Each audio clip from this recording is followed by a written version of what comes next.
नमस्कार, बहुत स्वागत है आपका। आप देख रहे हैं उत्तराखंड की आवाज और मैं हूं आपके साथ मृदुल शर्मा। 21 दिसंबर से उत्तराखंड विधानसभा का शीतकालीन सत्र शुरू होने जा रहा है, लेकिन सत्र शुरू होने से ठीक पहले संकट के बादल मंडराते नजर आए। CM Trivendra Singh Rawat corona positive हो गए हैं। वहीं विधानसभा अध्यक्ष ने हर विधायक को कोरोना रिपोर्ट देने के निर्देश दिए हैं। कोरोना रिपोर्ट नेगेटिव होने पर ही सदन में एंट्री मिलेगी। वहीं विधानसभा के सत्र को लेकर घमासान जारी है। कांग्रेस 21 दिसंबर को युवाओं और किसानों के मुद्दे पर विधानसभा में सरकार का घेराव करने के लिए तैयार है। कांग्रेस का आरोप है कि सरकार ने किसान और युवाओं के साथ धोखा किया। उत्तराखंड रोजगार के मामले में सबसे आखिरी पायदान पर है। कांग्रेस का दावा है कि 21 दिसंबर को अब तक का सबसे बड़ा प्रदर्शन करेंगे। हालांकि जवाब देने के लिए सरकार भी आंकड़ों के साथ तैयार है, लेकिन बड़ा सवाल यह कि जहां एक और उत्तराखंड में कोरोना के मामले बढ़ रहे हैं, सीएम खुद कोरोना संक्रमित हो गए, क्या कांग्रेस के प्रदर्शन से हालात और नहीं बिगड़ेंगे? बड़ा सवाल यह कि ऐसे में सत्र कैसे होगा?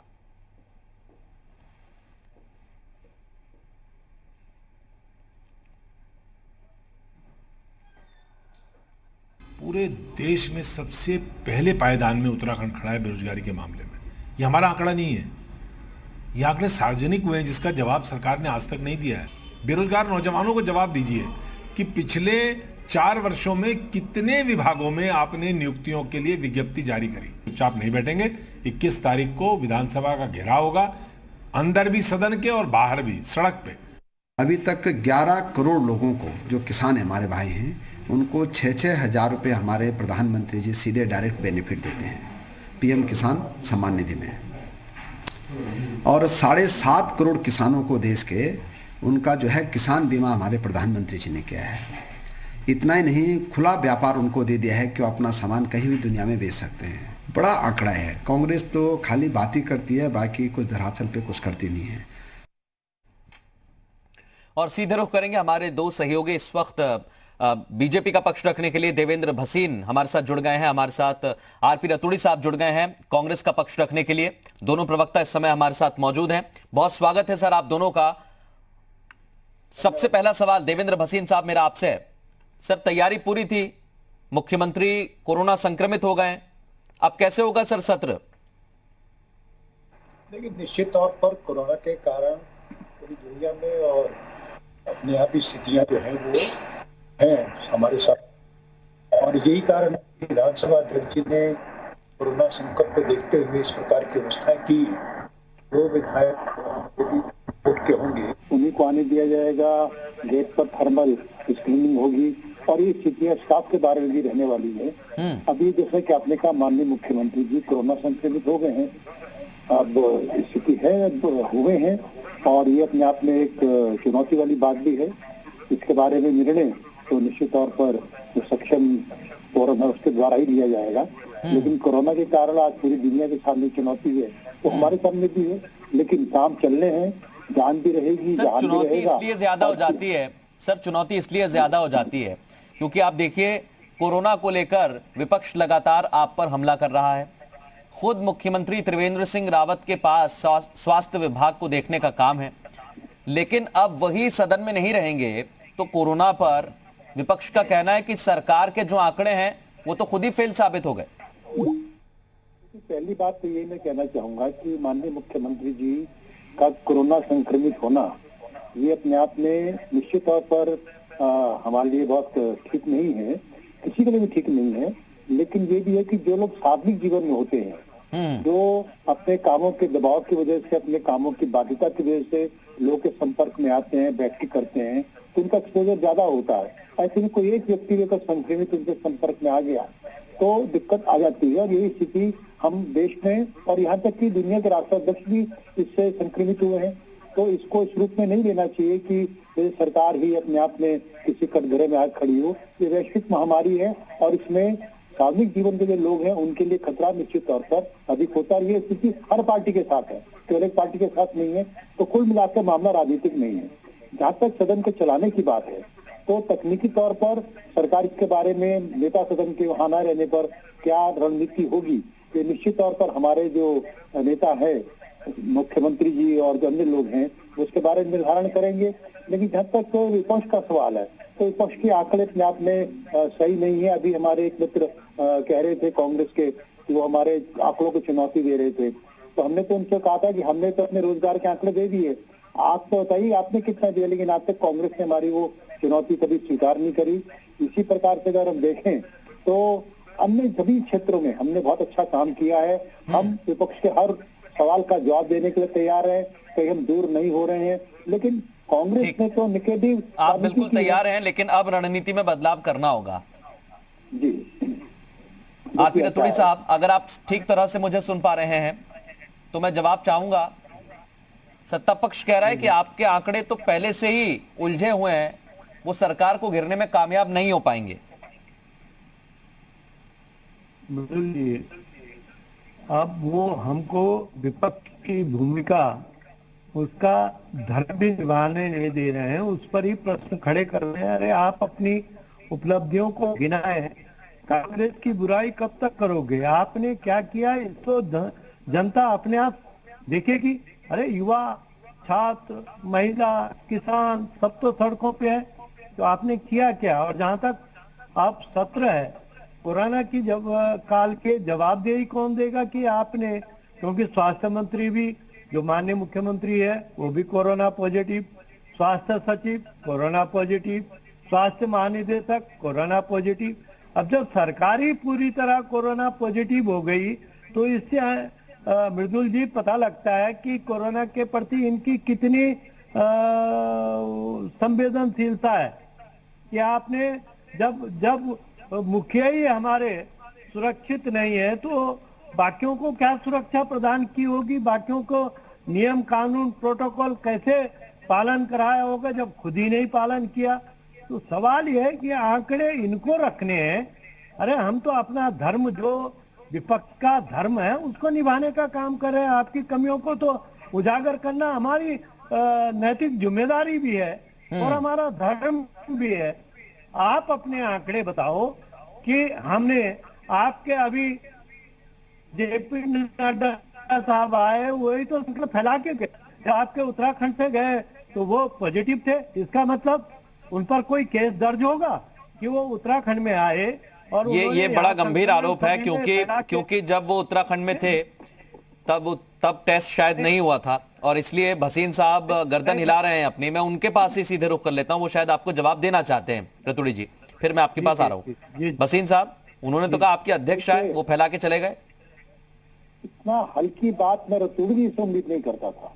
रतूड़ी जी गंभीर व्यक्ति हैं, लेकिन कांग्रेस की संगत में रह करके वो गंभीरता खो बैठे, ये मुझे बहुत अफसोस है।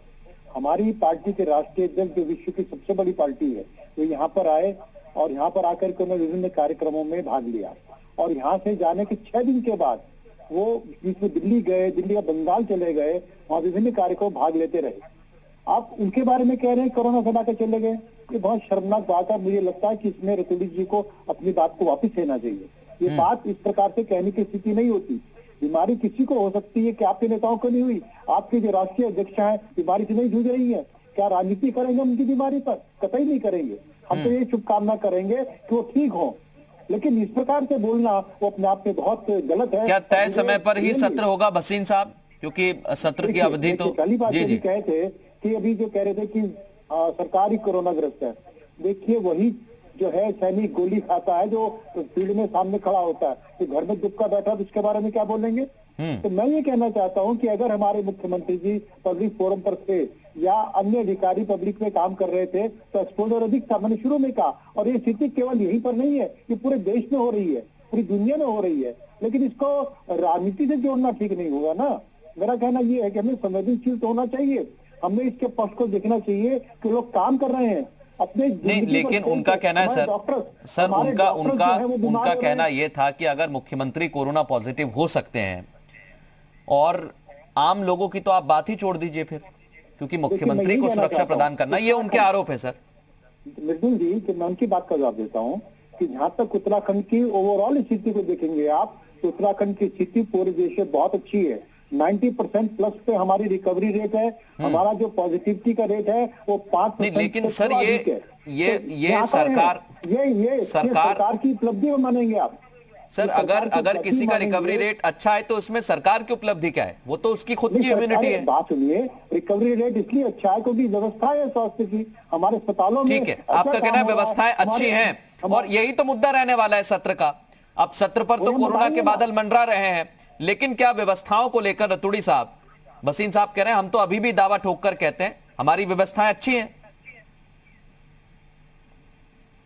नहीं, अब व्यवस्थाएं अच्छी हैं। अभी भसीन साहब ने एक आरोप लगाया कि जो मैदान में रहते हैं उन पर ये कोरोना होता है। मैं ये कह रहा हूं कि आप जरा देखें कि प्रोटोकॉल का कि जंग में सड़क पर कौन था, कितने भारतीय जनता पार्टी के नेताओं के विरुद्ध हैं और कितने कांग्रेस नेताओं के विरुद्ध हैं। जरा इन्हीं आंकड़ों को आप देख लो कि कौन सड़कों पे था, कौन लोगों की सेवा कर रहा था, कौन आंदोलन कर रहा था। इससे अंदाजा लग जाएगा कि जरा आप देखें वो आंकड़े कि आपके कितने नेताओं के विरुद्ध प्रोटोकॉल, जो कोरोना प्रोटोकॉल है उसको तोड़ने का कितने केसेज हैं और कितने कांग्रेस के विरुद्ध हैं। जरा ये बताने का कष्ट करेंगे तो तब मैं आगे का वो जवाब देना चाह रहे हैं। आप एक एक करके बोलिए क्योंकि दोनों की आवाज कट जा रही है बीच बीच में। एक एक करके जी भसीन साहब। जी, मैं ये कह रहा हूँ कि कोरोना काल में भारतीय जनता पार्टी और भारतीय जनता पार्टी की सरकार ने जो सेवा कार्य किए हैं वो दुनिया ने देखा है। हमने यहाँ पर मजदूरों को भोजन दिया, मोदी किचन चलाई, सूखा राशन बांटा, सैनिटाइजर बांटे, मास्क बांटे, अस्पतालों में हमने व्यवस्थाएं करी। जो 3.25 लाख से अधिक लोग बाहर से उत्तराखंड में आए उनके लिए व्यवस्थाएं करी। हमने कोरोना गाइडलाइंस का पालन करते हुए किया, इससे केस कम हुए। लेकिन कांग्रेस के लोगों ने तो सारी गाइडलाइंस का उल्लंघन किया, कोई सेवा कार्य नहीं किया, किसी प्रकार से कोई योगदान नहीं दिया। तो हमारी तो सारी साइड पॉजिटिव है, प्रकाशमय है और कांग्रेस का सारा काम नेगेटिव रहा है। तो ये मुख्यमंत्री के बिना सदन में जाने के लिए तैयार हैं आप, अगर आपका काम अच्छा है तो? मुख्यमंत्री के बिना देखिए ऐसा है, मैंने कहा ये निर्णय जो है ये उचित फोरम पर होगा, इस पर मुझे टिप्पणी ना करने की अधिकार हूं मैं इसका और ना मुझे करनी चाहिए। लेकिन कुल मिलाकर के प्रदेश के अंदर सरकार बहुत अच्छा काम कर रही है और कोरोना के मामले में तो मैं कांग्रेस के मित्रों से पूछूंगा कि आपके प्रदेशों में क्या स्थिति है, उसका आकलन तो करिए। हमारे प्रदेश में इस समय मैंने जैसा पहले कहा कोरोना के नियंत्रण में बहुत श्रेष्ठ कार्य हो रहा है और उसके अलावा हमने जो व्यवस्थाएं की हैं विधानसभा सत्र को लेकर के वो भी अपने आप में बहुत अच्छी है, जिससे कि सुरक्षित रूप से सत्र निपट सके। इसमें बुराई क्या है?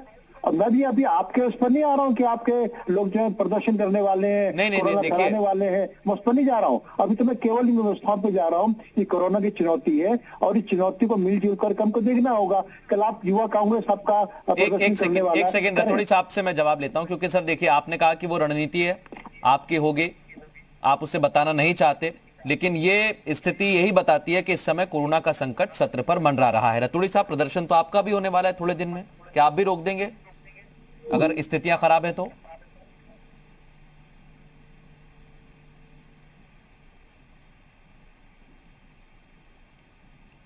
रतूड़ी साहब तक शायद हमारी आवाज नहीं पहुंच रही है। मैं भसीन साहब से एक और कमेंट ले लेता हूं, फिर मैं रतूड़ी साहब से आखिरी कमेंट ले लूंगा।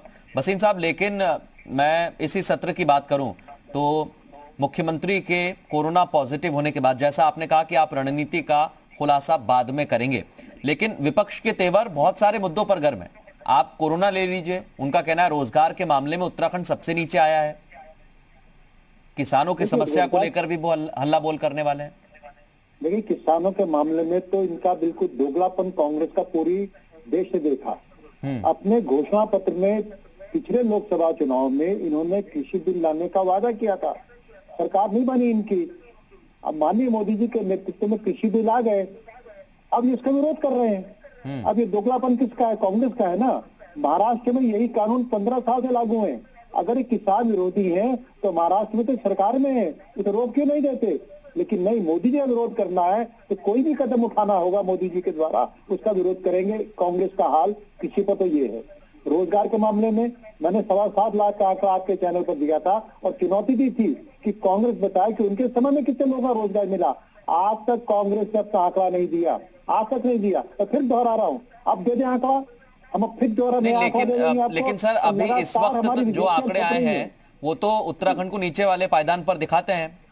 इसमें भी कोई जो आंकड़े आए हैं, मैं उस पर हाँ। टिप्पणी इसलिए नहीं करना चाहता कि अभी उसी के एजेंसी के द्वारा कुछ समय पहले हमें बहुत ऊंचा दिखाया गया था। अब एजेंसियों पर टिप्पणियां करना ठीक नहीं होता, क्योंकि अब हर एक अपना काम करती है, लेकिन वही एजेंसी कुछ समय पहले हमें बहुत ऊंचा दिखाती है, फिर अचानक पीछे चली जाती है। तो उस पर हम ना जाकर के जो रातों की सच्चाई है उस पर आए ना।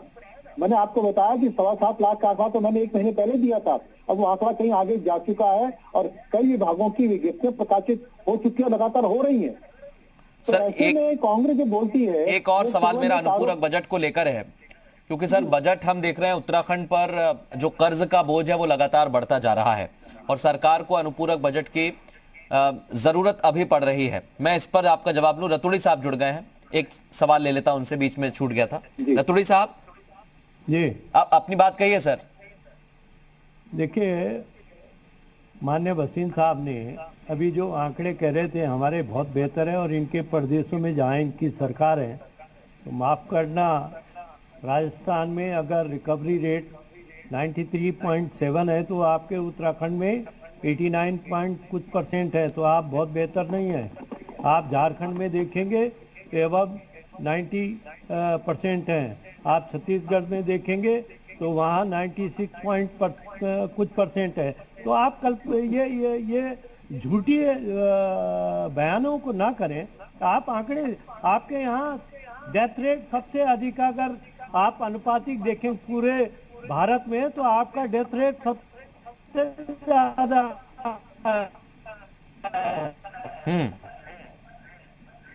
लेकिन सर मैं फिर कहूंगा कि अगर किसी का रिकवरी रेट ज्यादा है, किसी का डेथ रेट ज्यादा है, तो ये सरकार की क्या व्यवस्था पर निर्भर करता है, ये भी हमें देखना होगा। डेथ रेट की अगर बात करें तो कई जगह पर ऐसी खबरें भी सामने आई हैं जहां सरकारी अस्पताल में नहीं, प्राइवेट अस्पतालों में ठीक तरह से इलाज नहीं मिला है। भसीन साहब जी, वो कह रहे हैं आपका कहाँ अच्छा, राजस्थान का अच्छा है, वहां पर हमारी सरकार कांग्रेस की है। देखिए, अभी रतुड़ी आंकड़े दे रहे थे, मुझे थोड़ा उनके आंकड़ों को लेकर आश्चर्य हो रहा था। इस समय अगर पूरे देश के अंदर 5-6 राज्य जो इस समय अधिक रेड जोन में है कोरोना को लेकर के, उनमें अधिकांशतः कांग्रेस शासित प्रदेश है या दिल्ली है, और हमारे जो भाजपा शासित प्रदेश हैं उनमें से एक आपको छोड़ दें, बाकी जोन से बाहर है। उत्तराखंड में बहुत अच्छी स्थिति में है। अभी ये कह रहे थे कि हमारा 89 है, 89 नहीं है माने, और आप देखिए 1-2 दिन पहले 91 समथिंग था, अभी हमारा 91 के आसपास है, और जो हमारा पॉजिटिविटी रेट है 5 समथिंग है। तो हमारी स्थितियां बहुत अच्छी हैं। आप अपने दावे जो करते हैं तो उसका आधार जरूर होना चाहिए।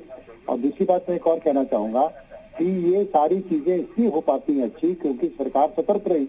आपने कुछ योगदान दिया नहीं, आपका तो रोल कभी कुछ पॉजिटिव रहा ही नहीं, उत्तराखंड में हो चाहे पूरे देश के अंदर। आपने तो मजदूरों को भोगाया, चाहे दिल्ली का मामला हो, चाहे ठीक है वो आपके मित्र की सरकार है, चाहे आपके महाराष्ट्र का मामला हो। हमने तो अपने बाहर के प्रदेशों के, जो उत्तराखंड के प्रवासी थे, उनको स्थान दिया, उनको रोजगार की व्यवस्था भी करी। और यही कारण है कि रिवर्स प्लान की जो बात हमारे मुख्यमंत्री जी करते हैं वो धरातल पर दिखाई दे रही है। तो कुल मिलाकर की स्थिति है कि कांग्रेस केवल आरोप की राजनीति करती है, निगेटिविटी इसमें भरी हुई है। हम पॉजिटिव लड़ाई लड़ते हैं और हम जो आगे चुनाव में जाने वाले हैं। बिल्कुल सर, उम्मीद करते हैं कि सत्र में आप जो आंकड़े विपक्ष रखे उसका जवाब दें। हालांकि मुख्यमंत्री आपके साथ नहीं होंगे। बहुत शुक्रिया हमसे बात करने के लिए। रतुड़ी साहब आपका भी बहुत शुक्रिया हमसे बात करने के लिए। एक छोटा सा